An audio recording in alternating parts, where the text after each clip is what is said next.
Bonjour et bienvenue dans cette capsule sur l'identification d'espèces chimiques. On peut identifier une espèce chimique par différentes méthodes. Par des mesures physiques, par des tests chimiques, par une chromatographie. Commençons cette identification par des mesures physiques. Chaque espèce chimique a ses propres caractéristiques physiques qui permettent de l'identifier en comparant les valeurs déterminées expérimentalement à celles de référence. Par exemple, température de changement d'état, masse volumique, densité, solubilité. Nous allons voir ici les températures de changement d'état et la masse volumique. Un changement d'état correspond au passage de l'état de la matière à un autre.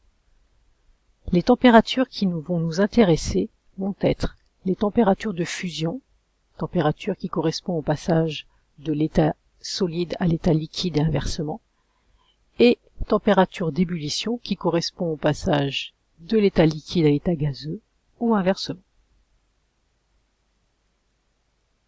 Un changement d'état d'un corps pur se fait à température constante. Cette température dépend de l'espèce chimique constituant le corps pur. Par exemple, pour l'eau, la température de fusion est égale à 0 degré et la température d'ébullition vaut 100 degrés. Passons maintenant à la masse volumique. La masse volumique d'un échantillon de matière est la masse occupée par unité de volume. Elle est déterminée de la sorte, donc ρ symbolise la masse volumique, c'est égal à la masse divisée par le volume. L'unité de la masse volumique va dépendre de celle que l'on va utiliser pour la masse et le volume. Par exemple, si je prends la masse en kilogrammes et le volume en mètres cubes, l'unité de la masse volumique sera kg par mètre cube. On peut aussi utiliser des unités qui seront plus courantes pour nous au niveau du laboratoire. Donc la masse en grammes, le volume en litres, ce qui nous donnera une masse volumique en grammes par litre. Passons maintenant à l'identification d'espèces chimiques par des tests chimiques. Une espèce chimique peut être identifiée par un test chimique mettant en jeu une transformation chimique. Si le test est positif, l'espèce est présente. Si le test est négatif, l'espèce n'est pas présente.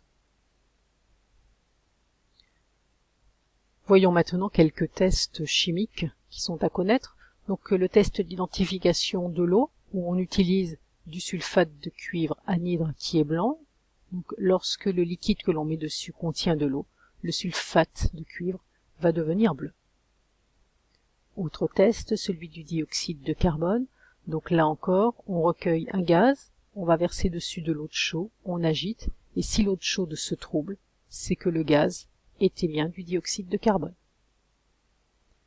Pour le dioxygène, nous allons utiliser une petite bûchette ou une petite allumette que l'on va allumer, on va l'éteindre, et l'extrémité incandescente, on va la mettre dans le tube qui contient le gaz. Si l'incandescence reprend, c'est que le gaz est du dioxygène.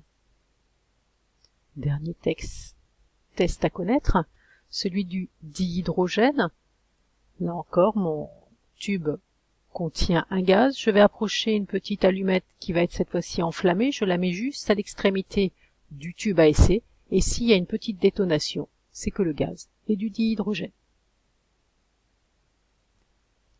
La dernière technique d'identification que nous allons voir, c'est donc la chromatographie.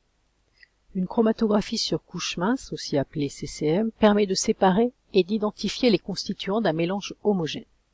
Donc pour faire cette chromatographie, on utilise un support, voilà, qui peut être une petite plaque, un petit papier buvard, sur laquelle on va dessiner une ligne sur laquelle on va faire les dépôts des substances que l'on veut analyser. Cette petite plaque est mise dans un bocal et l'extrémité donc va être mise dans un solvant, va tremper dans un solvant qu'on appelle aussi un éluant. Et puis on laisse un petit moment et donc petit à petit le solvant va remonter entraînant avec lui les espèces chimiques. Donc voilà ce que ça peut donner par exemple avec des feutres.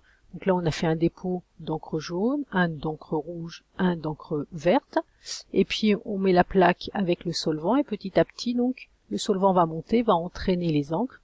Et donc on constate ici que au niveau du jaune on n'a qu'une seule tache, donc c'est que le jaune est un corps pur. Pareil pour le rouge, c'est un corps pur. Par contre au niveau du vert on retrouve deux taches, Mon verre était un mélange composé de jaune et de bleu, et on peut même dire que le jaune qui est dans le verre est le même que le jaune qui constitue simplement le jaune. Nous arrivons à la fin de cette capsule. Voilà donc ce qu'il faut en retenir. On peut identifier une espèce chimique par des mesures physiques, des tests chimiques ou une chromatographie. Un changement d'état d'un corps pur se fait à température constante. Cette température dépend de l'espèce chimique constituant le corps pur. La masse volumique d'un échantillon de matière est la masse occupée par unité de volume. Un test chimique met en jeu une transformation chimique et donc il faudra connaître les tests associés à l'eau, le dihydrogène, le dioxygène et le dioxyde de carbone. Et une chromatographie sur couche mince permet de séparer et d'identifier les constituants d'un mélange homogène. Et maintenant, je vous souhaite un bon travail à tous.